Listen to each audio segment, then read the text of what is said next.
There was a guy called Nicky Cruz, and he was a gangster and a violent criminal in New York City.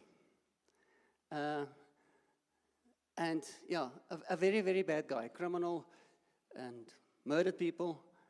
And then somebody shared their testimony with him, called David Wilkinson. And they testified about Jesus and said, Nicky, Jesus loves you. But he was a violent guy, and he pulled out his knife and he said, I'll cut you into pieces. Don't talk to me about Jesus. And then David said to him, it's okay, you can cut me into pieces. But if you do that, every piece will also testify that Jesus loves you.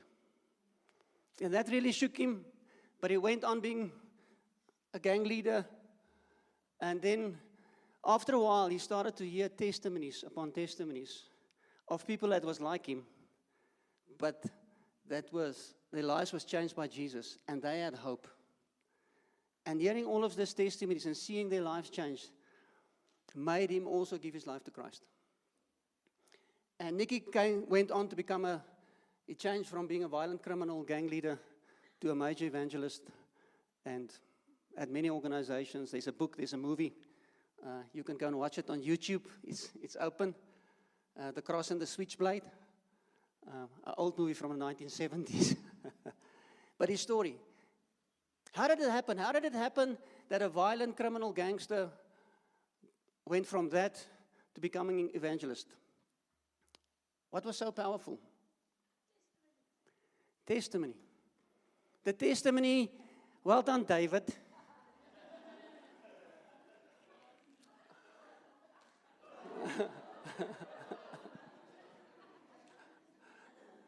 Testimony was so powerful. First of all, it was David Wilkinson's testimony that Jesus loves him that started the work in his heart. But then secondly, it was ordinary people, also drug addicts and sinners, that testified about how Jesus changed their lives. And that made him to become a Christian. So often we think we need a platform. Actually, I don't need a platform. I just need a testimony. I just need a story. So a person with a testimony is not at the mercy of one with an argument. So often we think we have to have all the scriptures together and I have to have all my theology together. It's not always necessary. In John 9:25, there's a story about the blind man that Jesus healed on the Sabbath. And everybody was like, the Pharisees were interrogating him. Who healed you? How did he heal you? Is he a sinner? Is he not a sinner? And what he basically said is, I don't know whether he's a sinner or not. The one thing I do know is that I used to be blind, but now I can see. Arguments inform. Testimonies transform. It's got huge, huge power. And that's what we're going to do today. We're going to share testimonies. We are day 35 of the prayer challenge. And we're going to share in some of those testimonies. And as we share our testimonies, the expectation is today that people are going to hear and also change. That we're going to mutually encourage one another and be changed by that. Donnie, but you don't know me. I don't do testimonies. Yes, you do. Carl, you do testimonies. Carl, if he goes fishing, he comes back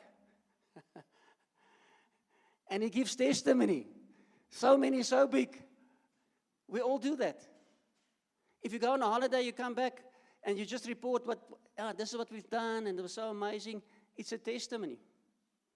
If you go to a good restaurant or there's a special at a shop and you buy something at a special, what do? You tell your story to other people and say they must go and eat there too, or they must go and shop there too. So all of us, we testify all the time.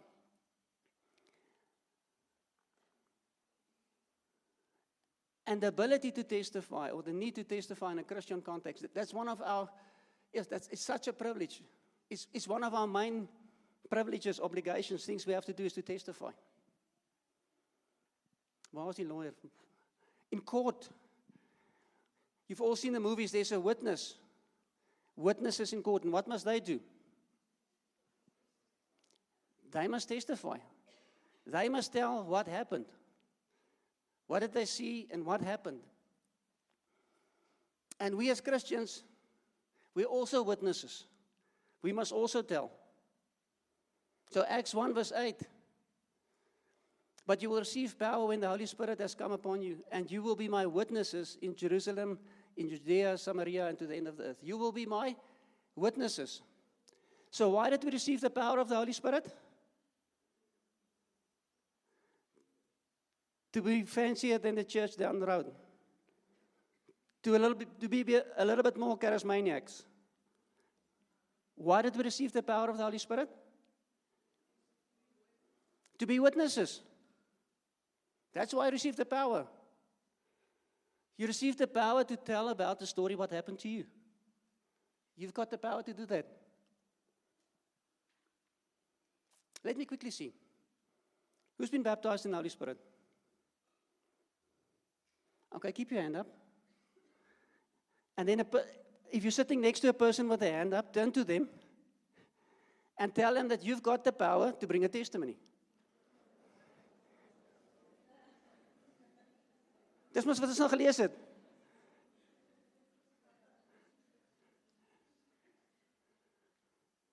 Bring a testimony. Telling a testimony is basically just telling, this is what happened to me.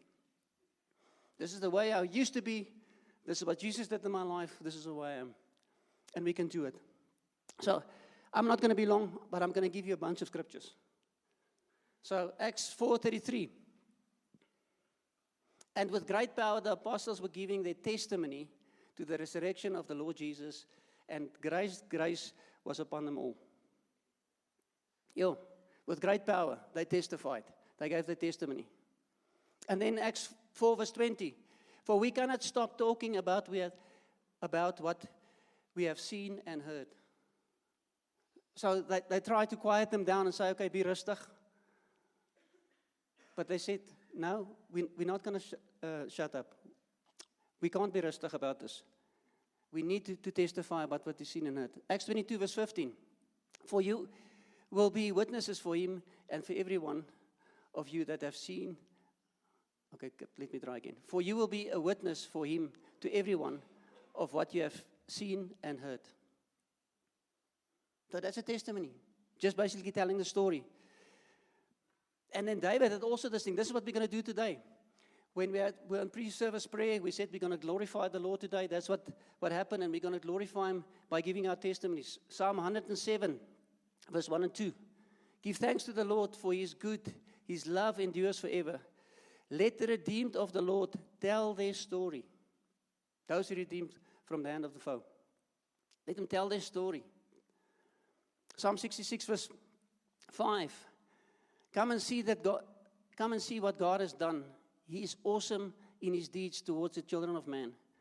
Come and hear all you who fear God, and I will tell you what is done for my soul.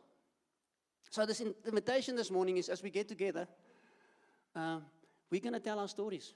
We're going to tell what he did for us in this 40 days. Another scripture, 2 Timothy 1 verse 7 and 8. For God gave us a spirit, not of fear, but of power, love, and self-control. We know that scripture. Why did he give this to us? For the following reason. Therefore, do not be ashamed of the testimony about our Lord. That's why you've not been given a spirit of fear, so that we can testify. Okay. So what's the purpose of testimony? So this morning, if we testify, the purpose of that is first of all to give glory to God.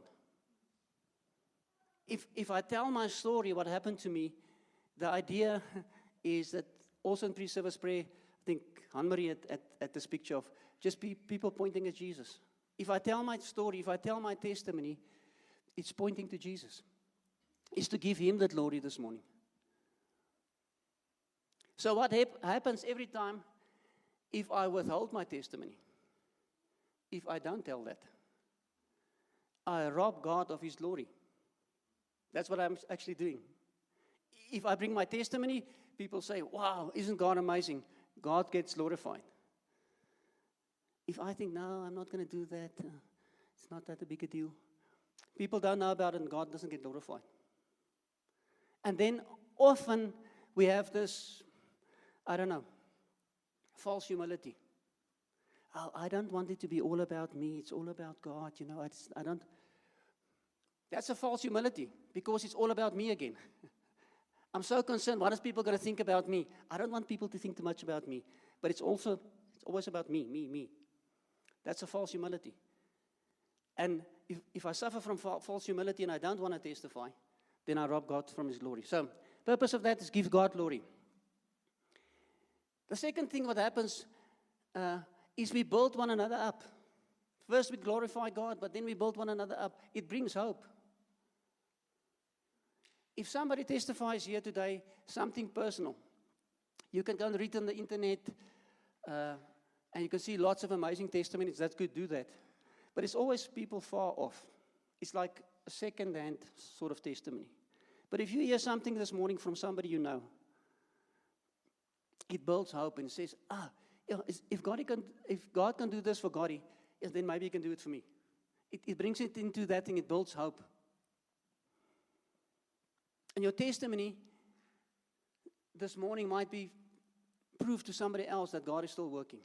If they struggle with the same thing, it's like for years, and they hear somebody testify about it this morning, they might be encouraged. One of the meanings for the word testimony in Hebrew is do it again. So as we share testimonies this morning, there's a sense of, yes, Lord, won't you do that again? Won't you do that for me? Won't you do that for my family? Then it also builds faith.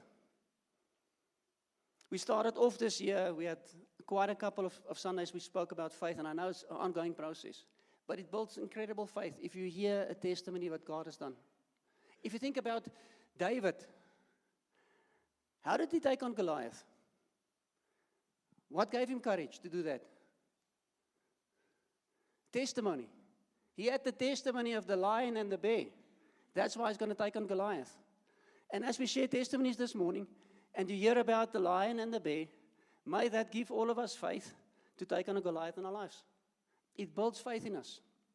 It helps to give us perspective. Yeah, so often we lose a little bit of perspective. And we're more aware of what the enemy is doing than we are aware of what God is doing. We just forget. If I can ask you, if you can quickly think of what the enemy is doing in South Africa currently, would you have a list? Maybe a long one. If I ask you, what is God currently doing in South Africa? How long is the list? Often a short list because of lack of testimony. And as we build testimonies, it gives us perspective that God is still doing. So often,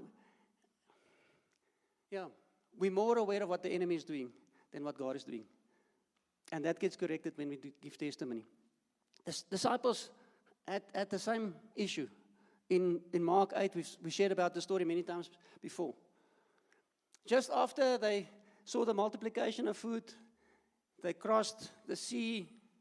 On their way there, Jesus spoke about the leaven of the Pharisees, and they said, oh, shucks, we forgot the bread. They just saw the multiplication of bread, and again they worried about bread. And Jesus said to them the following. And Jesus, aware of this, said to them, why are you discussing the fact that you don't have bread? Do you not yet perceive or understand? Are your hearts hardened? Having eyes do you not see, and having ears do you not hear, and do you not remember? When I broke the 5 loaves for the 5,000, how many baskets full of broken pieces did you pick up? Don't you remember? So often when we have these lists of what's wrong, it's because it's fresh in our minds. But often we forget what the Lord has done. And when we share testimonies, it reminds ourselves. And it reminds people around us. It's like a reminder. Don't you remember? Don't you remember the testimony? Then the last reason for today why we need to share testimonies, if we can realize this morning that your testimony is a spiritual weapon. Your testimony is a spiritual weapon. It's not a souvenir. It's a weapon. It's not just a good story. It's a weapon. Revelations 12:11. And they have conquered him by the blood of the Lamb and by the word of their testimony, for they did not love their lives even unto death. Yo, would love to preach more on this scripture. If you want to conquer the enemy, there's 3 things you need. The blood of Jesus, testimony, and you shouldn't care about your own life. If you have those 3 things in place. So our testimony is a weapon. So as we share testimonies this morning, it's just not just to have something to do. It's a weapon. It's something you can use. It's something we're going to use. Okay. So practically, how are we going to do it? I'm going to open the floor now for testimonies. And we're going to focus more on the 40-day pressing. If you have another testimony that's awesome, and it's recent, you're welcome to come and share that. That's going to build our faith as well. But we're going to focus more on the 40-day thing. And then we're going to focus on prayers, things that you've circled, that's been answered. Any of you have any testimonies like that? Things you've been circling, and there's answers on.